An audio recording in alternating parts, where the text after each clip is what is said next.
So, but it would be part of it, you know, that, you know, it's a proposition you vote to be in, and you'd be vote to be part of what we owe and what we collect. And it's got to be, there's got to be two separate propositions.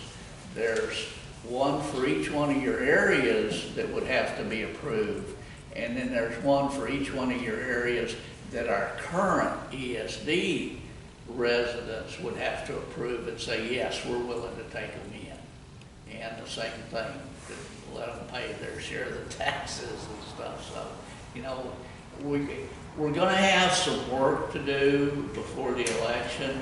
You know, we've got to do a 30-day public notice, which Adam and I have sat down and developed a public notice that if we vote tonight to do this, I'm going to get that to the paper to go into next week. I think the law requires it be 16 days before the hearing is held. You know, at least 15. Huh? At least 15. At least 15. But what we have talked about is having the public hearing on September 2nd. That gets us the 30 days that's legally required. That's Monday, Labor Day, but it's in the evening. People ought to be back, but we need, you know, we need to do things as soon as we can. If we choose to go forward, these petitions are going to need to be taken to the county clerk, who will then get them over to the election office. The election office has indicated to us they feel like they can go through those in a few days and get back with us and certify them. Once those are certified, then we have to actually do the document to the election officer, calling for the elections. And we've got to have that done before the 19th. That's the drop dead date on that. So we've got September? Go ahead. The 19th of September? August. That, if you look, that was the last day to, you know, do it. So we're running pretty short.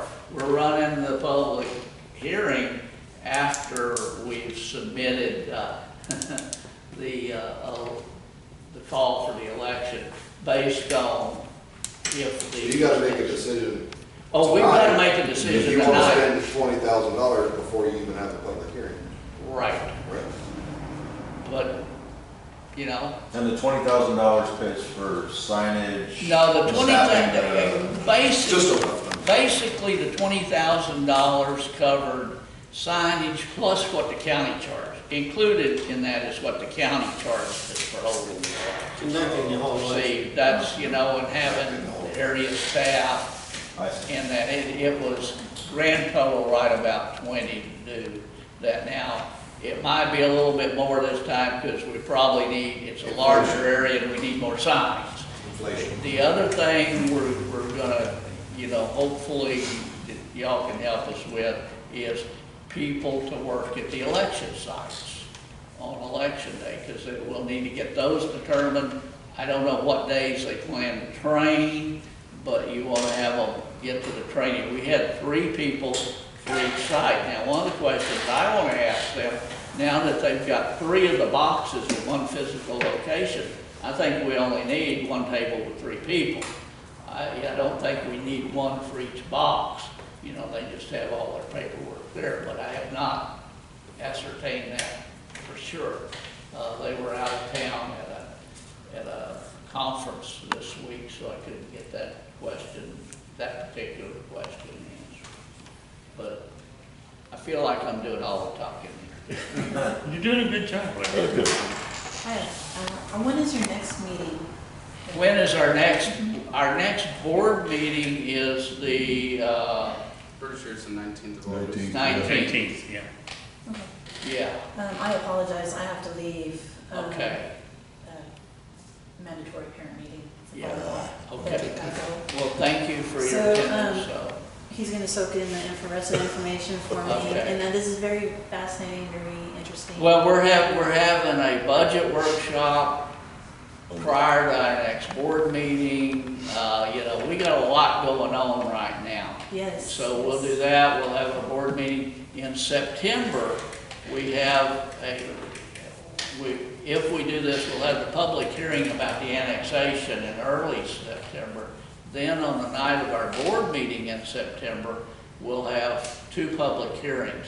One will be on our budget and one will be on our tax rate. And then after that public hearing, we'll have our board meeting in which we will then make the, vote on the tax rate, which I'm sure is still gonna stay at 10 cents.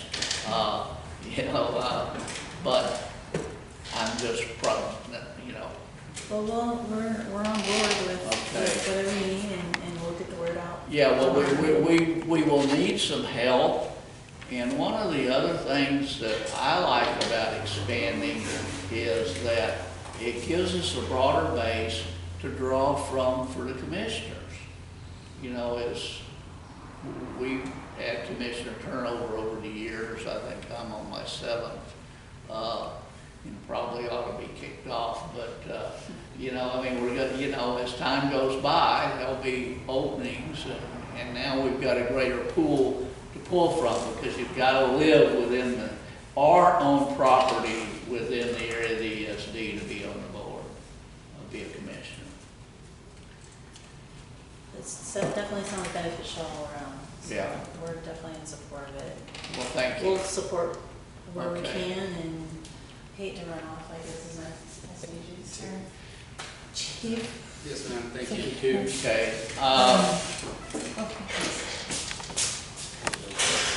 Get a little further now. Apologize, yeah, I apologize for having to run out. thank you for your time, drive safe. Additional questions, comments? We're ready for the motion. Yeah, I think. Yes, sir. Only one comment I want to make, just tracking the statute. The board by order shall set a time and place to hold a hearing. We've covered that. Hearing must be held not earlier than the 31st day after the date on which the board issues the order. Secretary give notice must contain time and place, etc. Secretary shall post copies of the notice in public places. You covered already that. Not later than the 16th day, and after the hearing, the board finds annexation. This is what's critical I want to mention. If after the hearing, the board finds annexation of the territory into the district would be feasible and would benefit the district, the board may approve the annexation by resolution entered in its minutes. And I think it's important that we recognize that it's not only something you want to do, but that it's beneficial. And that's important because the majority of the voters in the prospective area, as well as the majority of the voters in the existing area, and most people don't appreciate this, it's our existing voters plus our prospective voters both have to have separate majorities. Right. So the ballot has to say that. So if we go with this, we're gonna have some work to do to just get the word out. Not only the required signage and stuff, but to get the word out. To existing. To the existing. Yeah, make them feel like they're not gonna be left out. Yeah. Well, Yeah. we want to let them understand the ramifications of The pros and Yeah. cons of everything, yeah. So the chief and I have taken the audacity of drawing up the public notice that if we went forward, we could publish. I'll let you look at this. You got one, you need one, you need one. I got one here if y'all like to share. Well, you can even take mine. I know basically what it says. But that's what we're calling for. If we approve that we hold it September 2nd, and we do it here.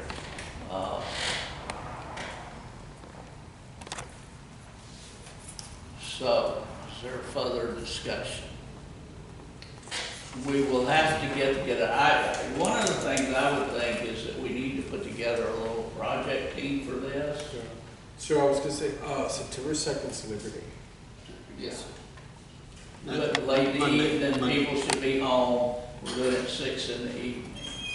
But because of our time frame, we want to get it done as soon as we can, because we're gonna be having that stuff at the election bureau, calling for the election, actually prior to the public hearing, so, okay.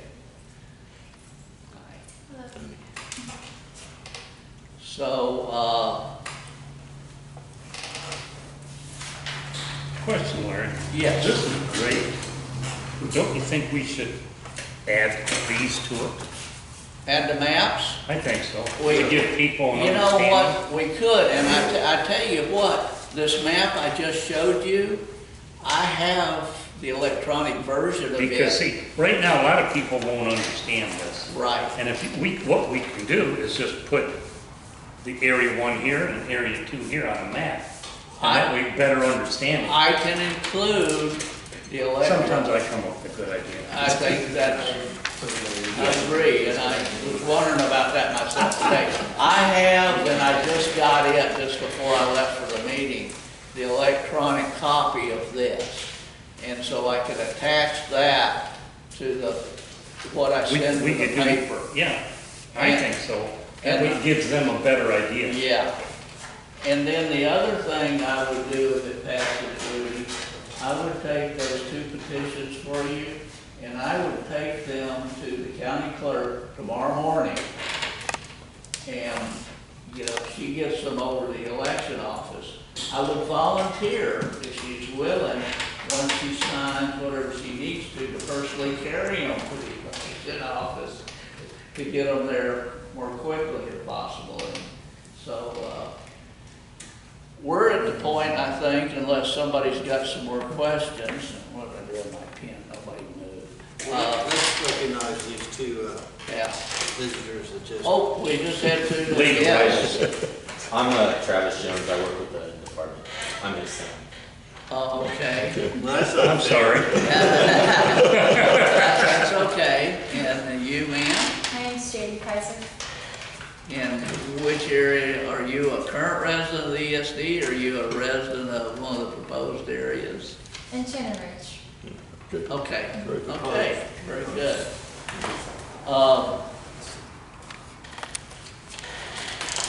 I think we're gonna need 2 motions. We'll need a motion to proceed, accepting the petitions and proceeding with the election, and then we'll need a motion to set the public hearing date. I'll move that we accept the petitions for elections. I'll second it. Okay, we've got a motion from Commissioner Cunningham, seconded by Commissioner Whittick, that we accept petitions for the elections and call for the elections once the signatures are verified. I'm adding a little to it. All in favor? All right. All opposed? Petitions being 2, The Yes. petitions being 2. Both petitions. both the petitions. You said Yes, that's why I used the. he's old enough, his hearing's gone. Okay, so we had everybody in favor, unanimous vote, that carries. Thank you. Secondly, the public hearing for September 2nd at 6 p.m. Is there I a- move that we have the public hearing, 6 p.m. on September 2nd, here at the station. I'll second it. Okay, we've got a motion by Commissioner Cunningham, seconded by Commissioner Whittick, that we hold a public hearing here at the station at 6 p.m. on September 2nd. All in favor? Aye. All opposed? Motion carries. Now, as part of this, I think we need a small task force to not just get what we need done as far as the election, but also for all of the notifications that we need to have out there. I actually think a good committee for that would be Chief Marconi, Commissioner Whittick, and myself. Gee, you got volunteered again. Yep. I'll double my pay, okay? You know what, we might even triple it this year. Thank you. Okay, so we'll have a committee of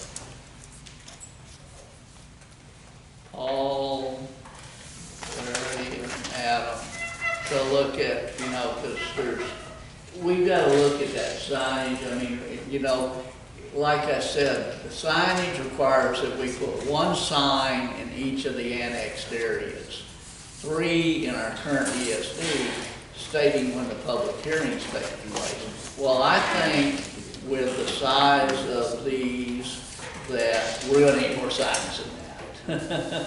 It's not a problem over at Shannon Ridge in that area because they're only one way in. But, Right. as far as But notifying you probably people- wanna put one on each way, and I don't know what about the existing area farther south, that's part of it that goes past the Y a little bit, whether we need anything there or not, I Probably do. Yeah. probably should put something, maybe at the Y.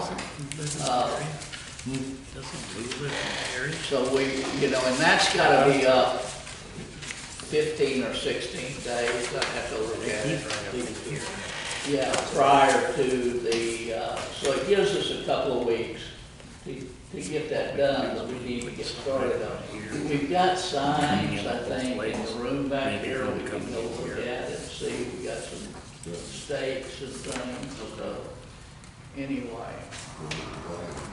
Yeah, right here. Well, I think that covers this. Gonna be a lot of work, gonna be a lot of questions, gonna be a lot of detail about it.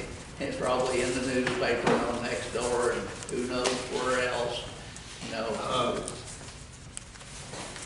The statute talks about public places for posting the signs, and that's, Last time we put them out like at intersections. I think that meets the requirements. I'm just saying, it says public places, and I can't think of any other public places. Yeah, we put them up And at, there's no police stations, there's no right. Post office. post offices, whatever. Right, so, yeah, I mean, we post one here, obviously, in the window, but, People won't see that. yeah, we need to post them on the entrances, like, Yeah, it's posted, but yeah, we need we to, can do that. We can do that. probably something into Cimarron and maybe Freewood, so that's things we're gonna have to decide and get. And we also have to, Worked on. aside from the signage, don't we have to put something in the paper also? Well, that's this public notice. That's this one. Yeah, which what I'm talking about is I'm going to send them tonight when I get home, if we don't stay here too late. Otherwise, I'll do it in the morning. I'm gonna send them the public notice, and I'm gonna send them the electronic version of this map along with it, to be. And I think we have it published in next week's paper qualifies. I don't know if we're Lou, from a legal opinion, if we just do it next week, will we need to post it in the one the week after? We should do both. Okay, we can do that. It's only money.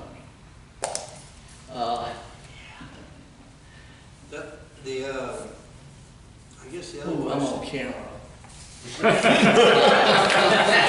The other Okay. question, Larry, since the Wilson County paper also covers Livonia, but that's not really part of the district, probably better decide whether you want Livernia's paper or not. I don't know whether they're, Yeah, Livernia's not part of it, so I think I it's think just just Wilson in County. the Wilson Wilson County. County News will cover what we need to cover.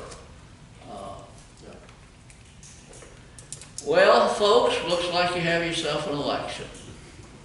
So now we'll just be looking for help, people to man voting on election day possibly. And, you know, there may be, some of the areas may want to have meetings to talk about it.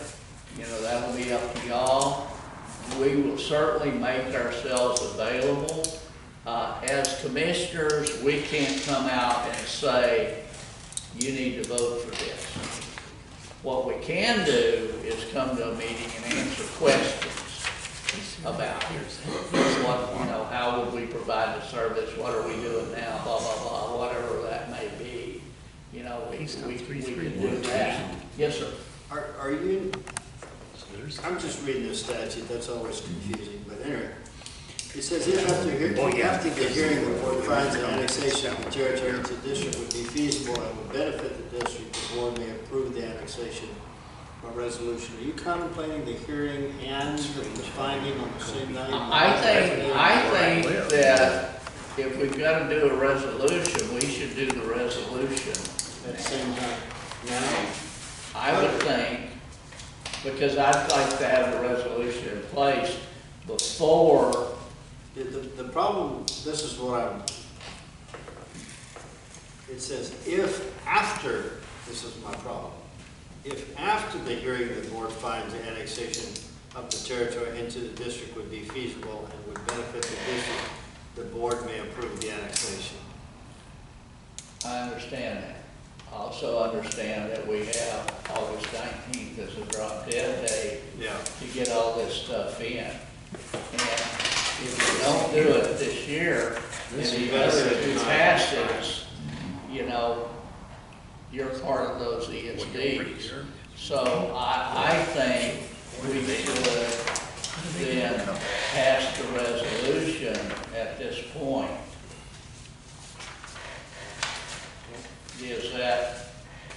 Is that agreeable to you from a legal side?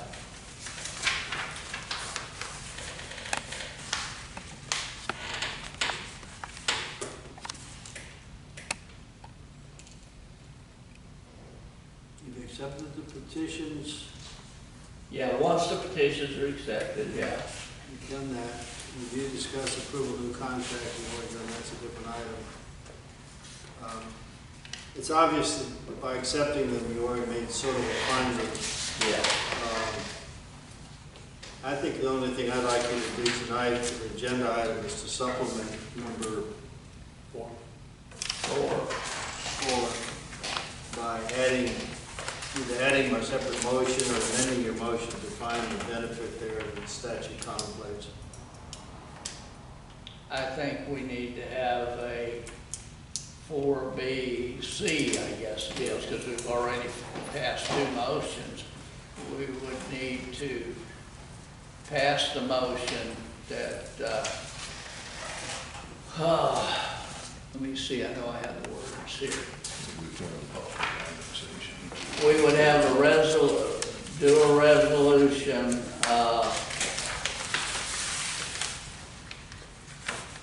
where's that wording? You had it there in front of you, I think. Yeah. So what was that motion for? It's just to meet the statutory requirement that it benefits the district, that it's your opinion or your finding that to conduct and present this to the voters would benefit the district. And obviously your benefits are several. One is getting a broader tax base. Number 2, you've got people in the community without service that you'd be benefiting, and it'd be part of your statutory function to expand your service, since that's what the voters are asking for. Wouldn't that be included in the public hearing meeting? Well, that's the way it's worded. What the chairman's concerned about is just the timing. I think we need to do that before the deadline for the election, is my concern. And it says, should the board find the proposed territory is necessary and desirable for annexation, it must call an election for the annexation. The board may approve only the territory it finds necessary and desirable for the annexation. the board has the discretion to decide that all, part, or none of the petition is necessary and desirable for ESD. Annexation is only finally approved by majority of the voters, both in the ESD as well as the territory requesting annexation. So I think we can pass a resolution that we have found it, the property territory is necessary and desirable for annexation. And so therefore, that's It's a why. public benefit. And that it will benefit both the current ESD as well as the proposed area, and that we're resolving that, passing a resolution for that for this evening. For the ESD or for district? For the ESD, for our ESD. We're using those terms synonymously. Yeah. The district or The the. district, yeah, in this particular case, we're not talking about District 2. That's, you know, Yeah. we're talking about the ESD. For those who y'all may not be aware, we have a subsidiary of the Emergency Service District that is District 2 Emergency Services. That's Chief Marconi and all his staff. And they're part of a 501c3 that works for the district. They're basically your personnel agency. See, yeah. I mean, the ESD owns all the hard goods and real property, you know, the buildings and the machinery and everything. And then District 2 are the personnel that uses all that equipment to come make the calls. So, And the historical basis for that was, that way we could take the previous nonprofit and the new nonprofit and merge them very simply and keep on going. and it saved us a lot of money in acquisition fees. And then we took in all the real property that was in the merged one, the building and the trucks that Eagle Creek owned, for instance, and we moved that all to ESD, because the state association really recommends all the real property and moving vehicles and such be part of the ESD. So we did that. We did that back in 2016.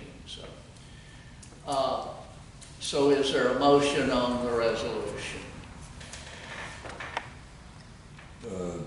I'll move that we find the annex possible. Move to resolve. Thank Move you. to resolve. I'll move to resolve that the potential annexation of the other area would be best for our existing ESD as well as the new areas.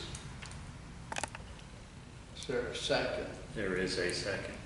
I second it. Okay, there's been a motion by Commissioner Cunningham, seconded by Commissioner Whittick to pass a resolution that states that having the election to add the two proposed areas to the district will be beneficial to both the current Emergency Service District 2 and to the two new proposed areas. And this would be a supplemental motion and resolution 4A.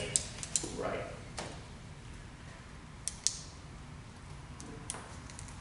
All in favor? Aye. All opposed? Motion passes. Anything else we need to address as part of this for this evening? I think that just turns the wheels. So we'll get the ball rolling immediately on this, and then we'll reach out for help, because we're gonna need a lot of help getting the word spread. Whether y'all wanna try to have any kind of meetings in the area, between now and then. And we've got time, I mean, even after the public hearing, we've got time before the election Need something to write on. to do those things. Now, I'm running away for 3 or 4 weeks to New England. Oh, that was canceled. No, the way it was put to me is, she was going. She's going. You're staying. Yeah, because we've been planning this for 2 years, but I'll still be around during that time, and so will staff to help respond and support. Are there any kind of rules pertaining to whether or not, how you notify anybody in your area, like say Shannon Ridge, for instance, like social media, homeowners associations? I mean, can you use all those avenues? You certainly can. There's nothing, you know, we'll probably, once we get the petitions certified and filed for the actual election, which we've got to wait till the petitions are certified to do that. I think once we do that, then we can even put in next door, you know, and other social media. You're certainly welcome to talk about it. Adam's real good I mean, with Facebook. It's all a matter of, Even better next door. yeah. Yeah, we know. Yeah, it's all a matter of public record, and that's the one thing we really want to do during this, because we're not trying to shoot 4 and 5 in the foot. We're just trying to address you folks who've come and said, hey, we'd like to be part of it too, you know, and you know, I'm wishing them luck personally in their election for the rest of the county, because I think it'll help them provide better services in that. They help, you know, have some resources available to them they haven't had in the past. So we'll have a better idea at At the public meeting, the Public hearings, hearing yeah. to move forward with. Yeah, how you want to handle things like that, yeah. And that was, I think we got to address my biggest concern on the misunderstanding, which I wanted to say again, that from a lot of phone calls that I received, that it was, the misconception was that either or could pass, that if our election passed, if the annexation passed, that 4 and 5 would not be able to form because it included areas that they initially proposed, and that's not at all the case. That both can 100% pass, and Well, there's a whole lot of ways. 4 and 5 could pass and we could fail. exactly, Yeah. exactly. No, But that was the biggest thing I wanted to make sure and address. Yeah, I mean, for everybody's benefit, it all needs to pass. Yeah. Yeah, Yes. I believe that to be an accurate statement, because we're concerned about the other people in the county as well. You know, we want everybody to have the best EMS and fire service they can, and, you know, that passes. And that also helps us as their equipment, personnel, et cetera, improve because we all work together anyway. Somebody actually shows up to help you. Yeah. Yeah. Yeah, We're guarding those. you know, we've got Hey, you're in there. reciprocity with, you know, 1 and 3. Right, and I think the reason why this Click came you up, guys. I mean, if y'all look behind you, actually, I have the coverage maps. You see, so we're the pink on the left and the dark orange on the right. So it shows you the sizing of different breakdowns on really that we can, within good reason, and we can handle a decent amount more and still provide great service to the ones we're providing. Because right now, all of our personnel, equipment, we have the personnel and equipment, but we're sitting in that little area in which we can definitely expand out and still provide adequate service and be within a decent distance to respond and get there in a timely manner. Well, I mean, one of the things I would point out is that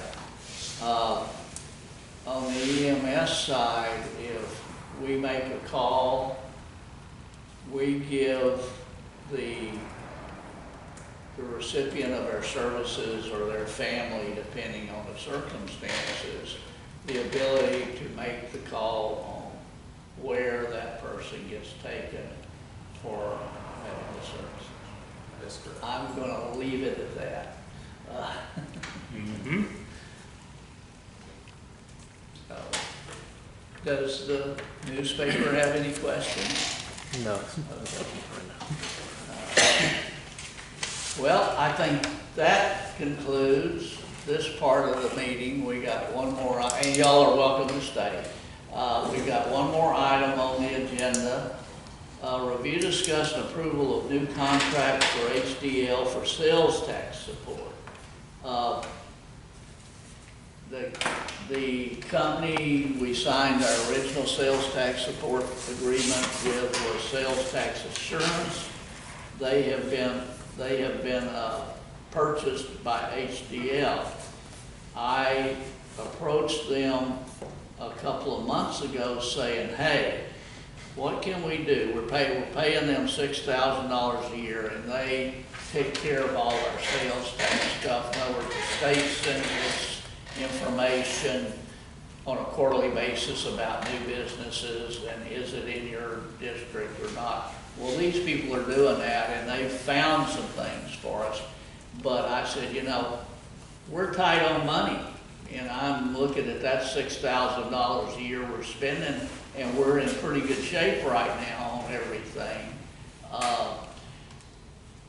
We just changed that if, you know, this passes. And they came back and said, well, they have put, with the new company in mind and the size of our emergency service district, they have put in place new contracts that will provide us the same level of service that we currently receive for $2,500 a year. Saves us $3,500 from what we've been paying. You know, that's $3,500 that we can use for bunker gear or you know, other things. So my recommendation would be that we pass that, and they're willing to backdate it to May 1st when our year started for this year. We've already paid $1,500 of it in one of our quarterly payments, so we would only owe $1,000 more, and we'd be paid up for the year. You know, and now Is this an actual assumption of the contract? Yeah, it's here. I'll give you one.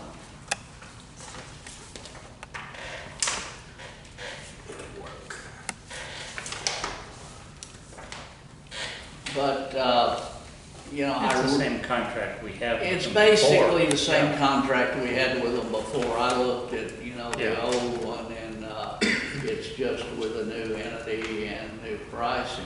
And I really think now that we're having this election, and if it passes, we're really gonna have a lot of work for them to do, because then they need to incorporate all this new area into ESD2 and coordinate with the state that the tax get collected in those areas. Well, we have to, once the new area comes in, would we have to renegotiate that or? No, they said ESD too. Okay. Yeah. Well, but look at how it would be under 2.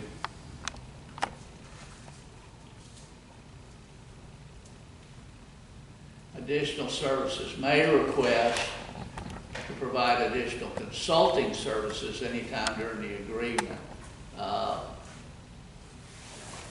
Well, I don't know that we're gonna ask for any additional consulting services. I'm just talking about the area involved. Yeah,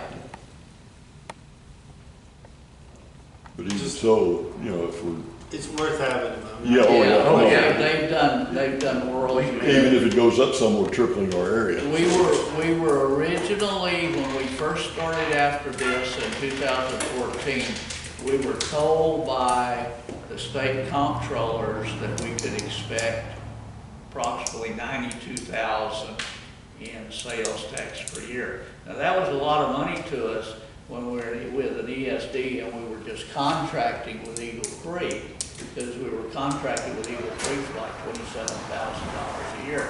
So that 90,000 was, wow, you know, we could earmark that for equipment and all of that. Well, it turned out that first year we made what, like 160 or 170,000 in sales tax. You know, I mean, they always lowball their thing, and now we're up over 300,000 a year that we're making in sales tax out of the current area. And frankly, if we didn't have that money, we'd really be hurting, because it's very, to be honest, it's very difficult to provide fire and EMS service for 10 cents on the 100 even with the sales tax involved, to cover everything and do it to the level that we, that we do it now. When we took over the district personnel in October 2016, we ran EMS 24 hours a day, and we ran fire 12 hours a day, 5 days a week, with volunteers being called in. Then we've got it up to, you know, what are we currently sitting at? We're covering both 24/7. As far as who's staffed, Yeah, I mean, we're, well, during the day, we have a medic crew staffed at MICU level 24/7, and then we have an additional fire crew staffed 24/7. Their ranges, it was as low as 2 or as high as 4 or 5 on the fire side, that are depending on how busy we are. yeah.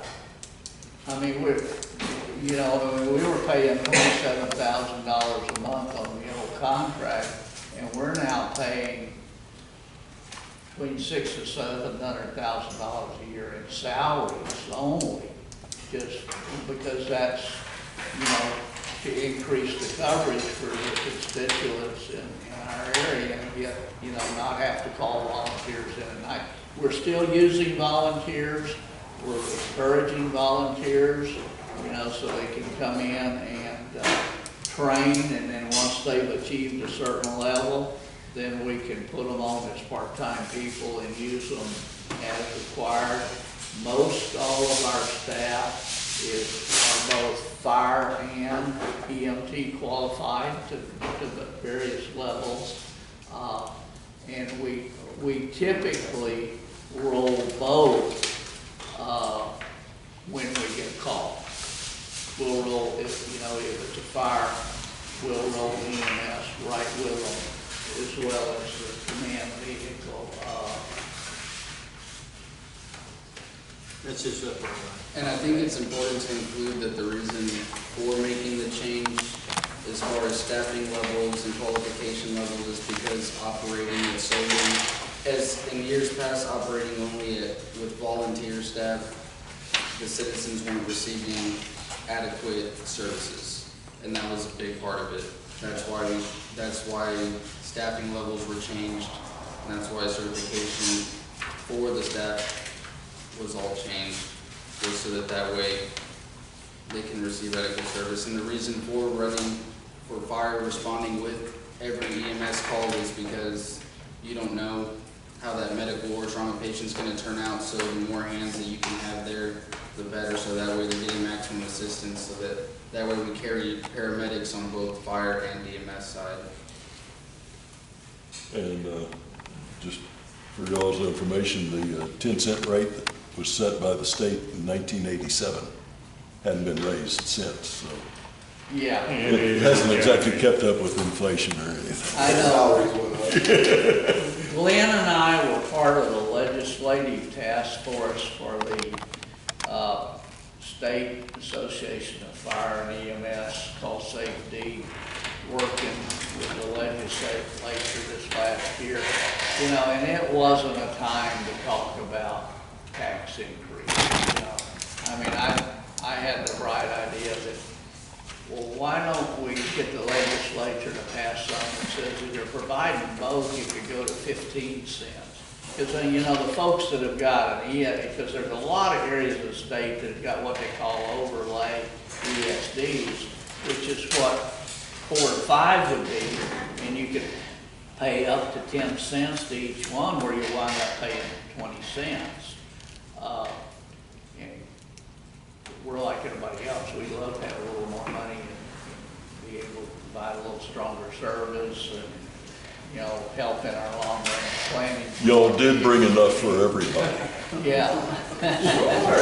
Yeah, don't remind me to work on the 1 o'clock. Now, as y'all are probably aware, we are getting ready to open that station in Cimarron, September, October. We've got a construction meeting Monday. You know, we're getting close, but to finalizing that. we've dedicated that station to William Kinney, who was one of the original commissioners and president for a number of years of this ESD, and he was the driving force behind acquiring property and building that.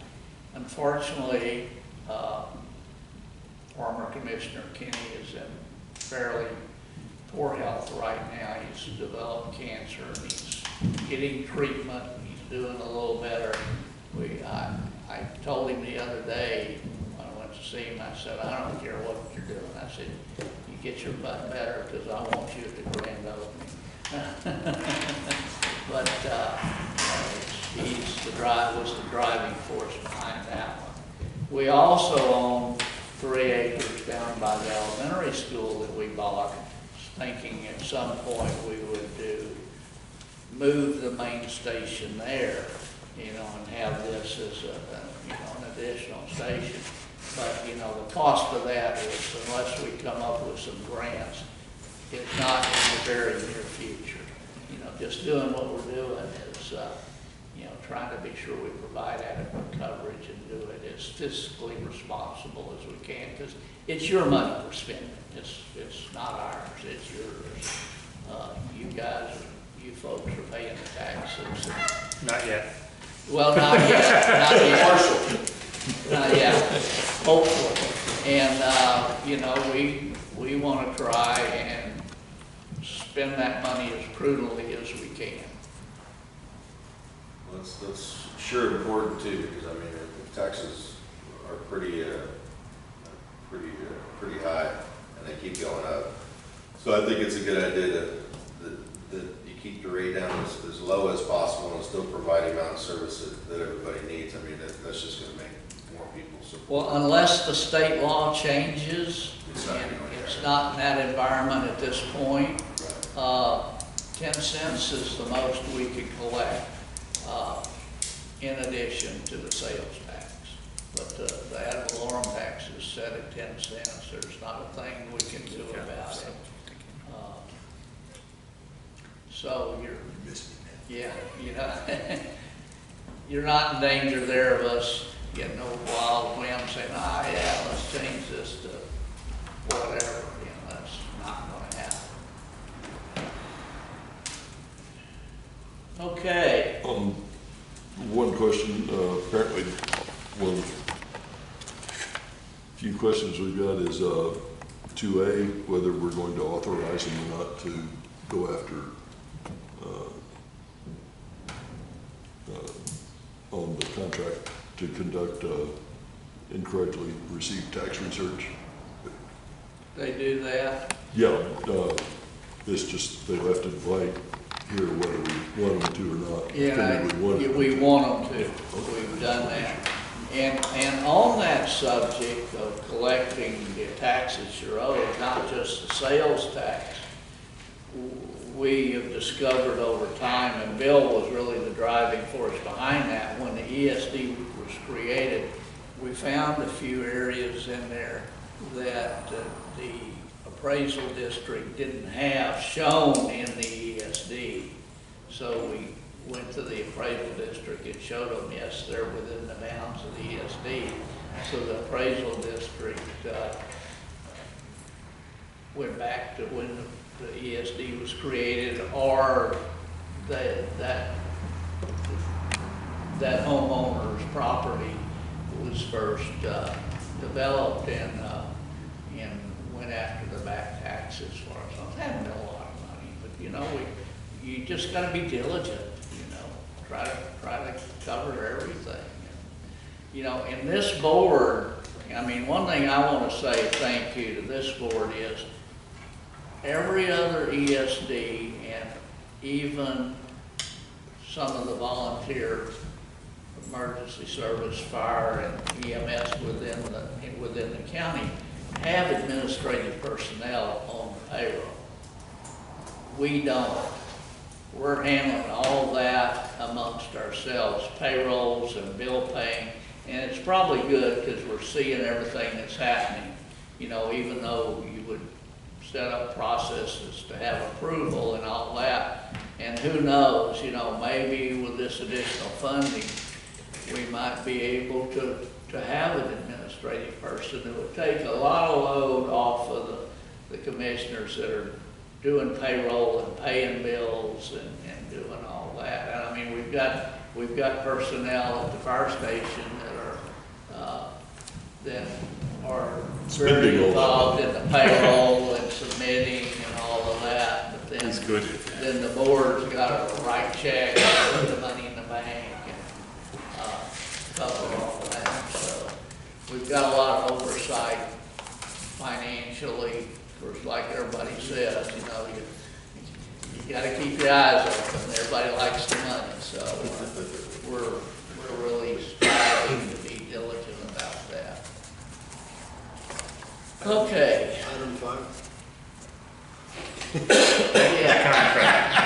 Yeah. Didn't we just approve that? No, We haven't voted on it yet. Okay, we wandered. We? I normally don't let that happen, and okay. Is there a motion on the new contract? I'll make a motion, we accept the new contract. I'll second it. Motion by Commissioner Whittick and seconded by Commissioner Cunningham to accept the new contract with HDL. So then it calls for my signatures. I'll do that and get them. All those for? What? All in favor of? All in favor of, you know, I'm brain dead. Okay. All in favor of? Aye. Aye. All opposed? Motion carries. There we go. We need a new president. I didn't do that to Glenn last time. Thank you. Okay, item 6.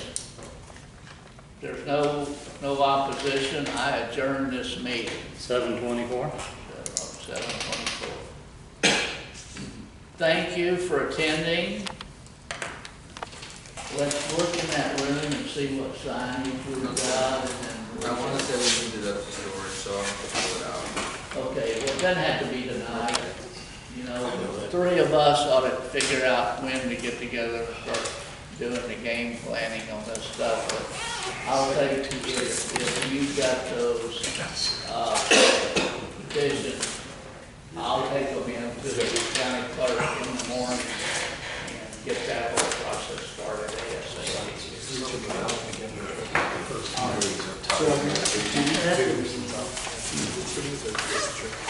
Guys, we appreciate all your hard work. I know there's a lot to this. It's not just a little bit of stuff. But thank you.